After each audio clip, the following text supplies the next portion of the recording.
Hello everyone. In this video, I'm going to talk about the basics of urogynecology. We are going to restrict our discussion to the anatomy of the female pelvis and the pelvic organ prolapse. We're going to talk about the quantification of the pelvic organ prolapse and how do we approach the different clinical scenarios of a pelvic organ prolapse and how do we approach the different clinical questions related to the POP. So let's start by looking at the basics of the anatomy of the female pelvis. If we look at the anatomy of the female pelvis, this is the basic few points we have to remember. The female pelvis has been designed to accommodate the fetus and allow the passage of the fetus. So there are few important points we have to keep in mind when we discuss about the anatomy of the female pelvis. The first important thing is the female pelvis is large and broad compared to the male pelvis. Number two, the inlet is oval. Definitely it takes the shape of the fetal skull.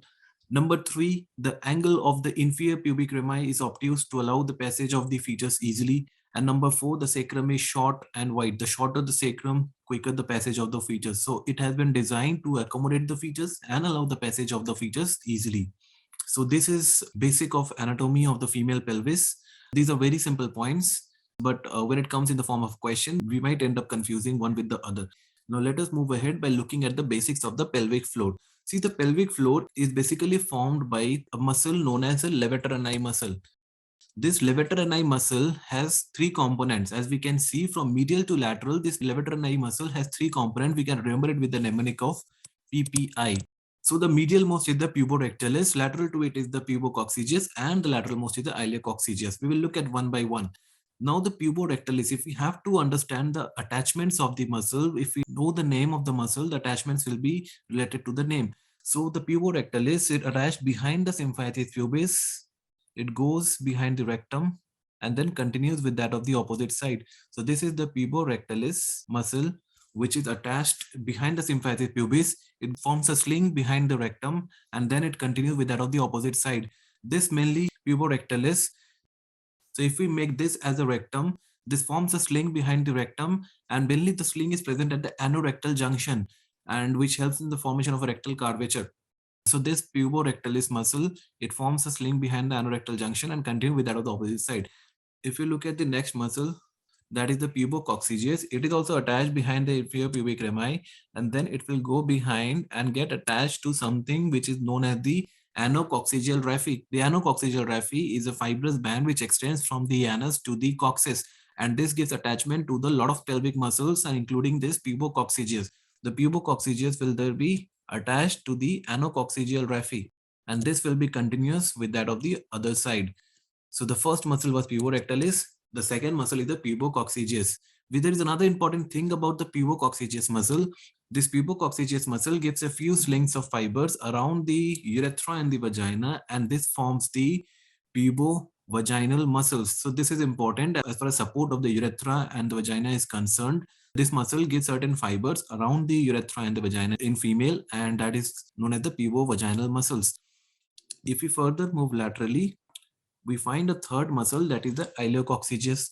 Now the name suggests this will again take origin from the lateral pelvic wall and it will go attached to the coccyx and the anococcygeal raphe. This will again take origin lateral to this pubococcygeus and take insertion to the coccyx and the anococcygeal raphe. Now what we have to understand here, the origin of the levator ani muscle. If you can see the origin of the levator ani muscle, the three attachments of the levator ani muscles, they have a linear attachment. The attachments of the levator ani muscle have a linear attachment, and we will come to this in a while again. Now see, all these muscles are attached to the lateral pelvic wall and the anterior pelvic wall. So there is a muscle which is present here, which is known as the obturator internus, which is covering the obturator foramen. This obturator internus muscle is covered with another fascia, which is known as the obturator fascia. Now we will draw the obturator fascia with the same color, and this obturator fascia gets thickened along the line of attachment of the levator ani. So what is happening? The levator ani is basically attached to the obturator fascia laterally, and this attachment of the levator ani to the obturator fascia, this line of attachment becomes thickened to form a fascia, and it is known as the ATLA. This is known as the ATLA. What is ATLA? Arcus tendinous levator ani. In some books, it is written as tendinous arch. So this is nothing but the thickening of the obturator fascia at the line of attachment of the levator. We have to be very clear with this. We cannot confuse this ATLA with something else. We'll talk about that a little while. So ATLA is obturator fascia over the obturator internus is thickened at the attachment of the levator. Having understood this, let us move ahead to the lateral pelvic wall. If we look at these pelvic side walls, it's very simple. Here the mnemonic is oil. The pelvic floor is formed by the PPI. The lateral pelvic wall is formed by the oil. The muscles are very simple. We already discussed about the obturator internus, which is covered with the obturator fascia. Then there is the iliopsoas, which takes origin from here, the iliacus, and the psoas comes from above to form the iliopsoas tendon. And then there is the levator complex, which is attached on the, here we will see again, it is attached along this line, and this is known as the ATLA. The obturator fascia is thickened to form a thick band, which is known as the arcus tendinous levator. Now, these are the different muscles of the pelvis, the floor, and the side walls. These are the very basic things, very high yielding topic for any exam, and basics to understand the anatomy and the uterine supports later on. Now we will move ahead and look at the pelvic fascia. Now this is another very important thing. The pelvic fascia basically develops from three important strata. This is the developmental classification which is asked in the exam. The inner strata, the intermediate, and the outer strata.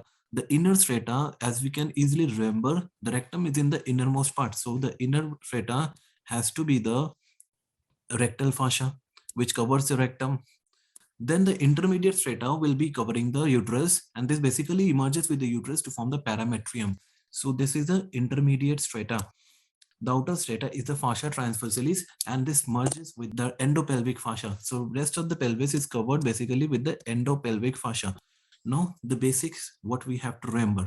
See, exam questions can be asked from this different strata of the pelvic fascia. Apart from that, what we have to remember is the pelvic fascia is thickened at multiple locations to form ligaments. And these ligaments are very important as far as support of the uterus is concerned. Now see, if we talk about the pelvic fascia thickening here at the uterus, this fascia gets thickened to form something known as the uterosacral ligament, which is a pair of ligaments running posteriorly attached to the sacrum, connecting the uterus to the sacrum, supporting the uterus. Another pair of ligaments, which is known as the pubovesical ligament, which is connecting the bladder with the pubis. So this with the pubovesical ligament, there will be another ligament, which is nothing but a thickened pelvic fascia. And this is the pubocervical ligament, attaching the cervix anteriorly to the symphysis pubis. All these ligaments are very important. We have to know the derivatives of the ligaments. They are nothing but derived from the pelvic fascia, which are condensed. Now, keeping all this aside, one very important thing we have to understand is the pelvic fascia gets thickened along the line from the ischial spine to the pubis. And this is known as very important ATFP. ATFP stands for arcus tendinous fascia pelvis. So this is also arcus tendinous, but this is the fascia pelvis. Now we have to be very clear with the difference between the ATLA and ATFP. This is commonly asked in the exam, and commonly we make the mistakes. ATFP has nothing to do with the levator. The ATLA is basically the obturator fascia which gets thickened along the linear attachment of the levator, that is on the lateral pelvic wall.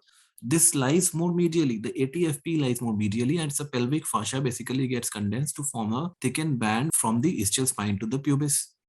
These nomenclatures are good exam questions. They don't have much clinical significance, but from the point of exam, they are very favorite questions of the examiners. Now, we have looked into the different false ligaments. We have looked into the difference between the ATLA and ATFP and the different muscles of the pelvis floor and the lateral pelvic wall. Now we will move ahead. We see that this is a very beautiful image, and this shows the different ligaments that we were talking about, the fascia and the ligaments. Now, if we look one by one, the first thing that we can see highlighted here is the arcus tendinous fascia pelvis, ATFP. And we can see that what we were discussing a little while ago, that this is basically a thickened pelvic fascia extending from the ischial spine to the pubis. We can see then there is the uterosacral ligament, and the uterosacral ligament we can see extending from the uterus going back towards the sacrum and providing support to the uterus. Next, we can see there is something called pubocervical fascia, And the pubocervical fascia is nothing but going from the symphysis pubis backwards towards the cervix to support the cervix. This has two layers of fibers, one having the horizontal layer, other having a vertical layer. The vertical layer of the pubocervical fascia basically provides supports to the urethra. We can see here that the vertical fibers, they provide support to the urethra. These are the fundamentals of the pelvic anatomy that we have to know to understand the basic concepts behind the supports of the uterus, to basic concept behind the pelvic organ prolapse. There will be a lot of questions from the anatomy, so we can face the questions from anatomy. The basic concept has to be clear. There should be no doubt about the pelvic muscles, the pelvic fascia, and the ligaments. Now we will move further and look at the supports of the uterus. This is a Delancey classification, and this clearly shows there are three levels of support. The level 1 is found by the uterosacral and the cardinal ligaments. Level 2 is found by the paravaginal attachments to the ATFP, the pubocervical fascia, and the rectovaginal fascia. And the level 3, if we move further down, is the levator ani, the pelvic floor, basically the levator ani and the perineal body. So it's very simple. If you look again here, the uterosacral ligament and the cardinal ligament, they form the level 1 support. The pubocervical fascia, they form the level 2 support, which is attached at the level of the cervix. And if you go further down, below this pelvic fascia is the levator ani. So if you go further down, we find the levator ani and the perineal body. That is a level 3 support. So Delancey supporting system is very important exam question. Now, this looks very complicated diagram, but it is very important if we have to understand the quantification of the pelvic organ prolapse. There are very important landmarks which are mentioned here. There are 9 landmarks in this table, and all of them have been depicted in the diagram. And we have to understand the importance of each and every landmark to be able to understand how to quantify and to understand what are the component of the pelvic organ prolapse. So we'll understand it one by one gradually. Look at this. Let us try to simplify this. Now, if we try to make a simplified diagram of this, then this would be the urethra, and this will be the bladder, this will be the vagina, and this will be the cervix and the uterus, and this will be the rectum. This is a very simplified version of this diagram that we can see. Now we have to understand certain points and what is the marking of those points.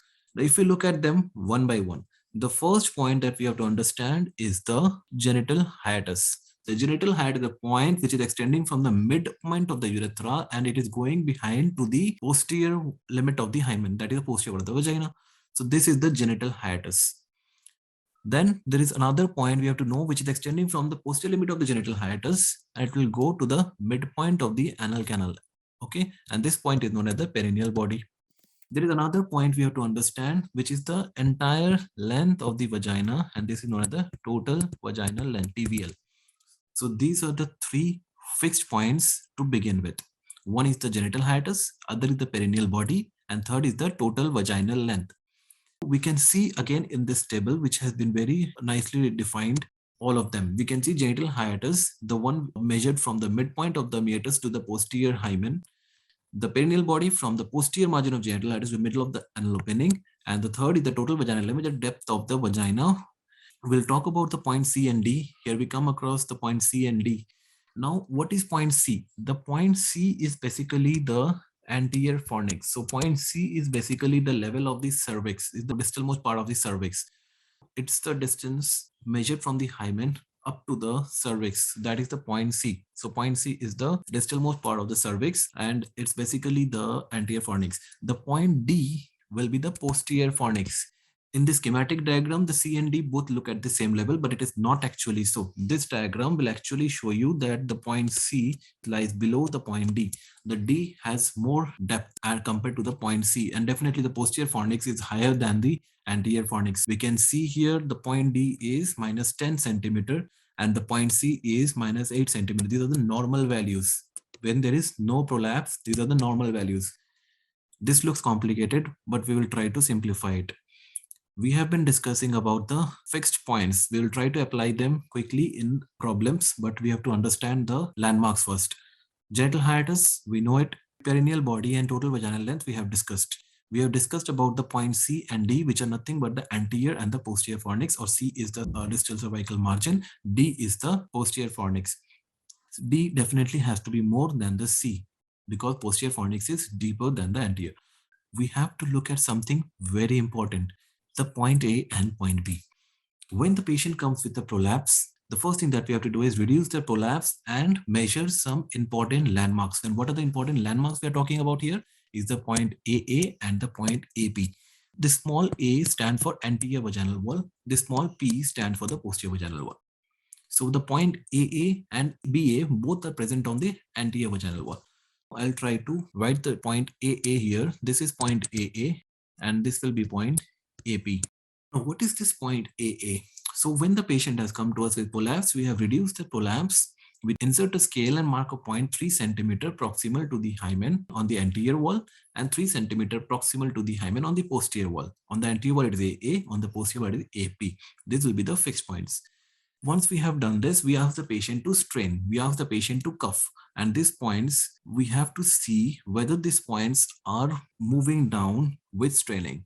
That has clinical significance. Now let us move into the clinical significance of that. This point AA basically corresponds to the urethra. If we find that when the patient is straining, the point AA is moving down. The point AA is moving down from the -3, suppose to -2 or -1 or +1 or +2. That would indicate the patient has urethrocoele. That corresponds to the urethra and that indicates that the patient is having urethrocoele. The anterior vaginal prolapse is associated with the urethrocoele. Very important and a very basic concept. That is the significance of the point AA. What we have to understand here is the point AA has a range from -3 to +3. See, the range is very important. Even if there is total prolapse of the point AA is being the lead point, it comes out, it cannot go beyond +3. It will go up to the maximum +3 because that is the total length that is available. -3 will become a +3 when it totally comes out.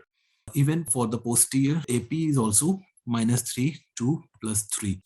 That is about the range of the AA and the AP points. Now we have to look at the BA and BP. BA basically ranges from, the diagram might become congested, but we have to mark it here somewhere. Now, if these are the points BA and the BP in yellow, what we have to understand, the BA and the BP, see, this part of the vagina has not yet been labeled. So what is BA? The distalmost portion of the remaining vaginal wall, which has not yet been labeled. AA is up to -3. So remaining vaginal wall, the distalmost part of that is the BA. That is very important. We'll talk about significance of the point BA. Now see, the point A corresponds to the urethra. So the point B corresponds to the bladder. If we see that the point BA, which has been there, has moved down, that would indicate the patient has cystocele. This is very important. We'll solve the problems in a while. It will become more clear, but this is important to understand. The point B ranges from -3 centimeter. So it ranges from just above the A, that is -3 centimeter, to the upwards to the total vaginal length. This has to be very clear. The point B will range from the point of AA, it will go up to the total vaginal length. That is total range of BA and BP. Now, if there is prolapse, again, the patient has come to us with a prolapse, we have reduced the whole prolapse and we have marked the point AA and AP, we have marked the point BA and BP, and we ask the patient to strain. If the BA moves down from its normal position, that would indicate a cystocele. If we don't have to complicate things, we'll keep the things very simple. We have discussed all the landmarks. Now we will see how to apply this in a grid system. This whole thing is basically represented in the form of a grid. And this grid is very important from exam point of view. If there is a clinician who writes 9 values in this grid, every value has its significance and every value has its particular location. So if I write a value here, that would indicate a particular point that we are talking about. The first row will be basically about the anterior wall. So AA, BA, and C. This will be the genital hiatus, perineal body, and the total vaginal length. And this will be the AP, BP, and D. So when somebody writes a value in this grid, the first value will be corresponding to the AA and the last value will be corresponding to the D. We cannot shift one with the other. Let us put a value for a patient who does not have any prolapse. Then we'll move into the problems when the patient has prolapse and what are the different scenarios. Let us look at the values when the patient does not have any prolapse. If the patient does not have any prolapse, the AA will be minus 3. The BA will be again minus 3. AA and the BA will be at the same point if the patient does not have any prolapse. The C will be minus 8 centimeter. The genital height of penile body, we are not talking about them. That will complicate the things. Let us stick to the basics of the other values of TVL. The TVL will be 10 centimeter.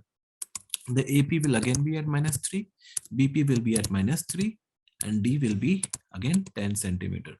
All these values are seen when the patient does not have any prolapse, or if there is a clinician who has written in his clinical paper just minus 3, minus 3, 8, minus 8, some values here, and then he has written 10, then he has written minus 3, and minus 10. Then this would signify that the patient has no pelvic organ prolapse. Now let us look at the different scenarios where a grade might be given to you in the exam and you have to find out what is the underlying components of the pelvic organ prolapse. So if you get in the exam that AA is suppose plus 1 centimeter, BA is suppose plus 5 centimeter, C is suppose 6 centimeter minus, this has some value, TVL is suppose 10 centimeter, AP is minus 3 centimeter, BP is minus 3 centimeter, and D is again minus 10 centimeter. So if this is the grade that somebody gives you in the exam and somebody asks you to interpret this grade, what is the finding in this patient? Then you have to be very confident and say that this will be definitely a urethrosil, this will be definitely a cystosil, and this will be definitely a cervical descent. From minus 8, the cervix has moved to minus 6. The BA from minus 3, it has moved down to the plus 5. And AA has moved from minus 3 to plus 1. So all of them, there is definitely a pelvic organ prolapse. And the components are, it has urethrosil, a cystosil with a cervical descent, with the normal total vaginal length and the normal posterior system. There is no prolapse on the posterior wall of the vagina. So this is something which is going to be very important. Questions can be put up like this. We have to know the basics of this grid system and how to interpret them and come to a diagnosis on the components of the pelvic organ prolapse. There is another very important thing, the staging of the pelvic organ prolapse. This doesn't stop here. Now suppose if the question is what is the stage of the pelvic organ prolapse, then we have to remember this. Now how do we apply this with the grid system? The stage 0 means there is no prolapse. Everything is absolutely normal. If you find that in the grid, if all the values are mentioned are normal, then you don't do anything. You just mention stage 0, no prolapse. What is stage 1? Stage 1 is when there is prolapse, but the prolapse is still above the hymen and it is still above minus 1. So if we just draw like this, then this is minus 3 centimeter, which is the normal level. Now, what they have done is they have made stage 1 is this. It is above minus 1 centimeter. What is stage 2? Stage 2 is from minus 1 centimeter up to plus 1 centimeter. So if there is a prolapse from minus 1 to plus 1, we'll call it a stage 2 prolapse. What is stage 3? Stage 3 is prolapse has been down so far that it is from plus 1 to TVL minus 2. What is TVL minus 2? That is 10 minus 2. That is around 8 centimeter. So plus 1 to plus 8 centimeter will be stage 3. And what will be stage 4? Stage 4 will be more than equals to TVL minus 2. And this will be more than 8 centimeters. So that will be stage 4 or a complete prolapse or a procedentia. This is still not the end. Let's see how do we tell the stage of this prolapse. Now suppose this is the scenario. The patient has come with this. They have given the grid like this and they ask you to mention the stage of prolapse. Now you see in this stage of prolapse, there is a cystosil present at plus 5 centimeter. That is the maximum prolapse that you can see here. If the question is just the stage of the prolapse, you can just mention it's a stage 3 prolapse between plus 1 to plus 8. But if they ask you very specifically, then you can mention this is a stage 3 cystosil with a, what is this? Stage 2 urethrosil. So that can be the standard of question put up in the exam. If we have the basic of idea about this grid system and the application of this grid system, and we know how to relate them to the staging system, and we know how do we quantify this and what's the basic concept behind it, we can never end up missing out any question from this. All the questions will be definitely very easy for us to do. Now, one very important thing, which has been a very age-old question, that which point is not to be mentioned if the patient has hysterectomy, that is point D, which is not mentioned if the patient has undergone a hysterectomy. There won't be any point D. This was all about the POP. This is quite a complicated topic. If possible, go through it once before the exams. And for clinical practice, this much of idea will be sufficient for you to at least quantify the pelvic organ prolapse. I hope you have understood this. If you have any doubt, you can let me know in the comments. Thank you for watching and all the best for your exam. Thank you.